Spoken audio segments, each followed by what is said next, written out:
லூக்கா 18:24. அவன் மிகுந்த துக்கம் அடைந்தது இயேசு கண்டு, ஐஸ்வர்யம் உள்ளவர்கள் தேவனுடைய ராஜ்யத்தில் பிரவேசிப்பது எவ்வளவு அரிதாயிருக்கிறது. இந்த வசனத்தை பார்க்கும் பொழுது, ஒரு பணக்கார இளைஞன் இயேசுவிடம் நித்திய ஜீவனை பெற வேண்டும் என்று கேட்கிறான். இயேசு அவனிடம், நீ கற்பனைகளை கைக்கொள் என்று சொல்கிறார். அவன் சிறு வயதிலிருந்து அவை எல்லாவற்றையும் கை கொண்டு வருவதாக இயேசுவிடம் கூறுகிறான். பின்னர் இயேசு அவனிடம், உன்னுடைய சகலவற்றையும் விற்று ஏழைகளுக்கு கொடு, பின்னர் என்னை பின்தொடர் என்று சொல்ல அவன் மிகுந்த மன வருத்தத்தோடு செல்கிறான். ஏனெனில் அவன் மிகுந்த பணக்காரனாக இருக்கிறான். இங்கே பணத்தின் மீதான மோகம் தேவனுக்கு பிரியமாக வாழ்வதற்கு ஒரு பெரிய தடையாக இருக்கிறது.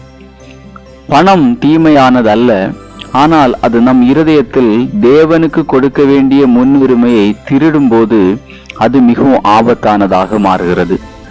நமக்கு தேவையான எல்லாவற்றையும் நாம் பயன்படுத்தி கொள்ளலாம், ஆனால் அவை எல்லாவற்றையும் விட தேவனுடைய வார்த்தையை நாம் நிச்சயம் நேசிக்க வேண்டும்.